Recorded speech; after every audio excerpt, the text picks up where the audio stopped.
हिंदू धर्म में सावन की अमावस्या पर भगवान शिव के निमित्त पूजा पाठ अनुष्ठान आदि करना विशेष फलदायी बताया जाता है। सावन की अमावस्या पर गंगा स्नान कर भगवान शिव का जलाभिषेक करने से सभी मनोकामनाएं पूर्ण होने की धार्मिक मान्यता बताई गई है। यदि किसी व्यक्ति को कोई दुख, कष्ट या अन्य कोई समस्या हो तो उनके द्वारा भगवान शिव के निमित्त अनुष्ठान दूध, दही, शहद, काली मिर्च, बेल के पत्ते, भांग, धतूरा और गंगा जल से अभिषेक करने से सभी दुख भगवान शिव की कृपा से खत्म हो जाते हैं। साल 2023 में सावन की अमावस्या सोमवार को पड़ने से इसका और अधिक महत्व बढ़ जाता है। ज्योतिष शास्त्र के अनुसार सावन की अमावस्या सोमवार को होने से सभी मनोकामनाएं पूर्ण होने के साथ साथ मोक्ष के द्वार भी खुल जाते हैं। ज्योतिष आचार्य शशांक शेखर शर्मा से बातचीत की, उन्होंने क्या कुछ कहा है, सुनिए। सोमवती अमावस्या, जैसा कि हम जानते हैं, श्रावण मास में भगवान शिव का वास पृथ्वी लोक पे होता है।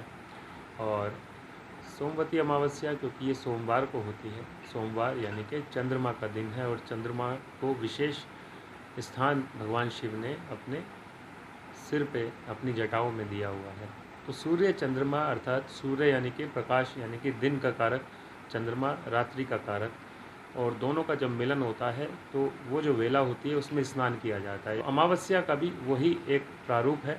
तो अमावस्या पे स्नान विशेष महत्व इसलिए रखता है, और सोमवार को, जैसा मैंने बताया, भगवान शिव का वो विशेष दिन होता है, इसलिए सोमवती अमावस्या का महत्व है, और इसलिए भगवान शिव की पूजा इस दिन की जाती है।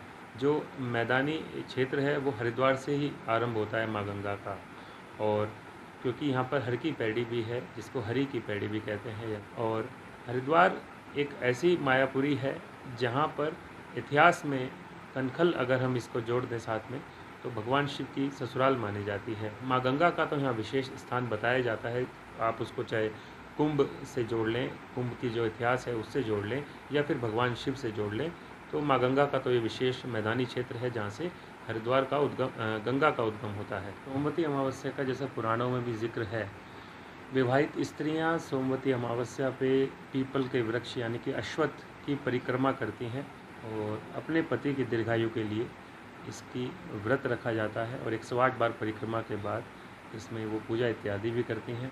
कुछ ये भी इसमें कथा मिलती है, जो अविवाहित स्त्रियां होती हैं वो मनोकामना के आधार पर या स्वेच्छा से जो उनको अपने मनोवांछित वर चाहिए उसके लिए वो व्रत का पालन करती हैं, और इसमें भगवान शिव की पूजा वो करती हैं, शिव चालीसा का पाठ करती हैं, और सोमवती अमावस्या के दिन भगवान शिव का अभिषेक कर वो रात्रि में फिर उपवास अपना खोलती हैं, सिर्फ इसलिए कि उनको मनोवांछित वर मिल जाए। सावन की अमावस्या पर गंगा स्नान कर भगवान शिव का गंगा जल से अभिषेक करने पर जहां मोक्ष की प्राप्ति होने की मान्यता बताई गई है, तो वहीं जिन महिलाओं की शादी नहीं हुई है और वह अच्छे वर की कामना करती हैं, तो उनके द्वारा भगवान शिव के निमित्त व्रत कर पूजा पाठ करें तो उन्हें मनोवांछित वर की प्राप्ति होती है।